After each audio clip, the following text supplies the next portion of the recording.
नमस्कारम। अब हम पढ़ेंगे एक्टिविटी 6.3 10th क्लास बायोलॉजी।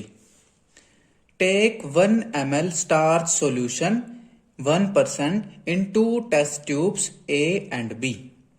आप दो टेस्ट ट्यूब ले लीजिए, एक का नाम टेस्ट ट्यूब A और दूसरे का नाम रख दीजिए टेस्ट ट्यूब B, और उन दोनों टेस्ट ट्यूब में 1 मिलीलीटर यानी 1 ml स्टार्च सॉल्यूशन डाल दीजिए।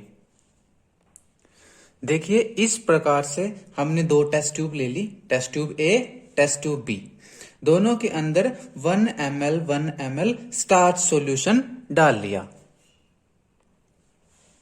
Add 1 ml saliva to test tube A and leave both test tubes undisturbed for 20 to 30 minutes. क्या कीजिए कि टेस्ट ट्यूब A में 1 ml सलाइवा डाल लीजिए। सलाइवा क्या होता है? हमारे मुंह में जो लार बनती है, हमारे मुंह में जो थूक बनता है, उसी को सलाइवा कहते हैं। तो वो saliva 1 ml test tube A में डाल लीजिए और टेस्ट ट्यूब B में वो नहीं डालना है।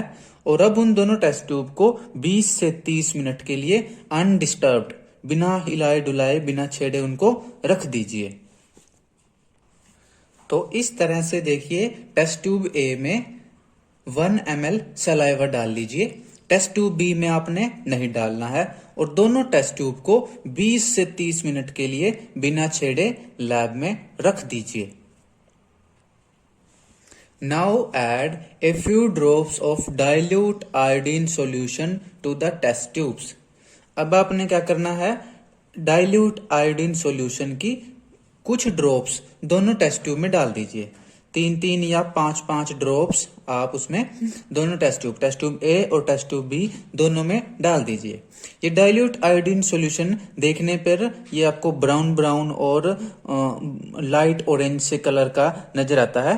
तो आप इस डाइल्यूट आयोडीन सॉल्यूशन की फ्यू ड्रॉप्स दोनों टेस्ट ट्यूब में डाल दीजिए। इस तरह से दोनों टेस्ट ट्यूब में आप कुछ ड्रॉप्स, 3 ड्रॉप्स या 5 ड्रॉप्स आप आयोडीन सॉल्यूशन की दोनों टेस्ट ट्यूब में डाल दीजिए।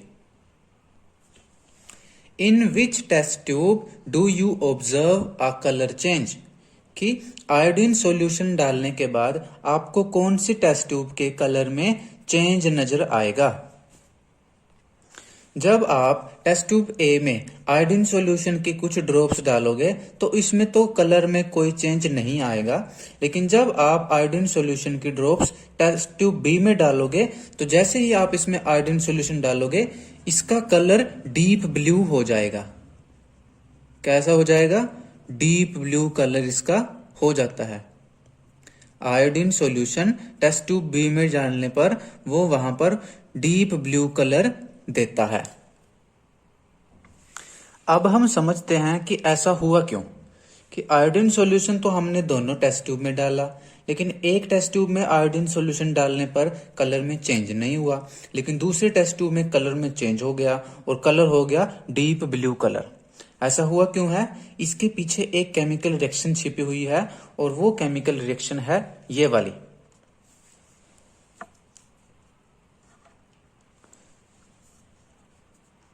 देखिए, आयोडीन सॉल्यूशन जब भी स्टार्च से रिएक्ट करता है तो वो ब्लू कलर्ड का कंपाउंड बनाता है, नीले रंग का कंपाउंड बनाता है। इसका मतलब क्या है? इसका मतलब है टेस्ट ट्यूब A में आयोडीन सॉल्यूशन ने ब्लू कलर नहीं दिया। इसका मतलब यहाँ पर आयोडीन सॉल्यूशन को स्टार्च नहीं मिली रिएक्ट करने के लिए, इसलिए उसने ब्लू कलर्ड कंपाउंड नहीं बनाया, इसलिए यहाँ पर कलर में चेंज नहीं हुआ। लेकिन टेस्ट ट्यूब B में क्या है? स्टार्च मिल गई आयोडीन सॉल्यूशन को और दोनों के बीच में रिएक्शन हो गई, केमिकल रिएक्शन, और वहां पर बन गया कोई ब्लू कलर का कंपाउंड, जिसकी वजह से वहां पर कलर में चेंज आ गया। अब बात उठती है कि हमने टेस्ट ट्यूब A और B दोनों में स्टार्च डाली थी, तो फिर A टेस्ट ट्यूब के अंदर आयोडीन को स्टार्च क्यों नहीं मिली? लेकिन ध्यान दीजिए, A टेस्ट ट्यूब में हमने क्या किया था? स्टार्च सॉल्यूशन डालने के बाद उसमें 1 मिलीलीटर सलाइवा यानी थूक या लार भी डाली थी। अब क्या होता है? ये जो सलाइवा होता है, इसके अंदर एक केमिकल एंजाइम होता है जिसका नाम होता है salivary amylase.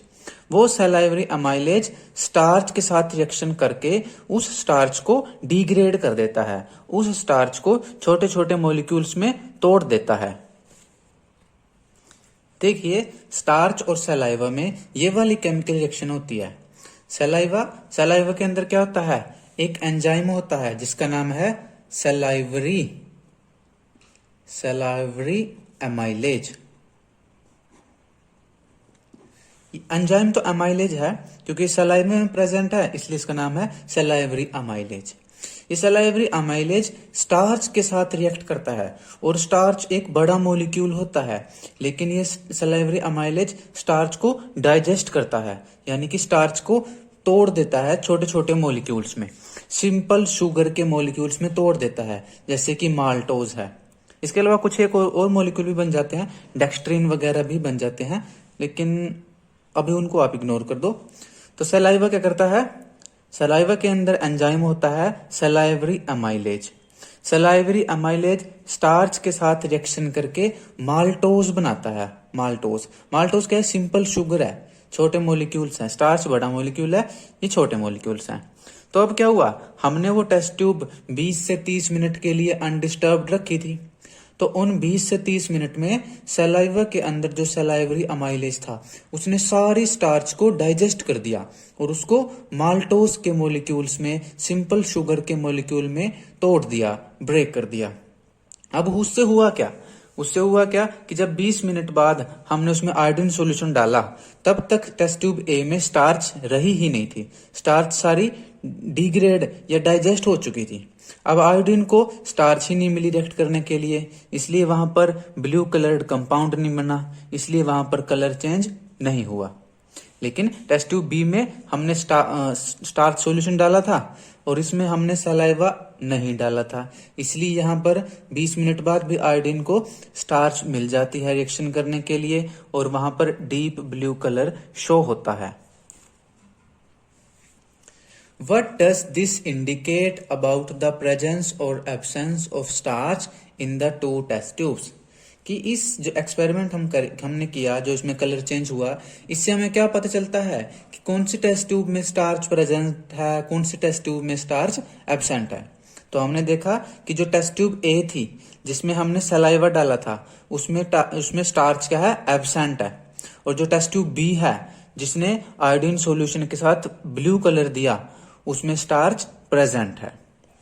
What does this tell us about the action of saliva on starch? कि इस एक्टिविटी से हमें क्या पता चला कि सलाइवा जो है वो स्टार्च के ऊपर कौन सा एक्शन या क्या एक्शन लेता है। तो इस एक्टिविटी से हमने देखा कि सलाइवा के अंदर सलाइवरी अमाइलेज होता है, इस वजह से सलाइवा क्या करता है, स्टार्च को डाइजेस्ट कर देता है, स्टार्च को सिंपल शुगर के मॉलिक्यूल में ब्रेक कर देता है या स्टार्च को माल्टोज के मॉलिक्यूल्स में ब्रेक कर देता है। तो ये थी हमारी आज की एक्टिविटी 6.3। मैं रिक्वेस्ट करता हूं कि आप इस एक्टिविटी को अपनी एनसीईआरटी बुक से जरूर पढ़िएगा।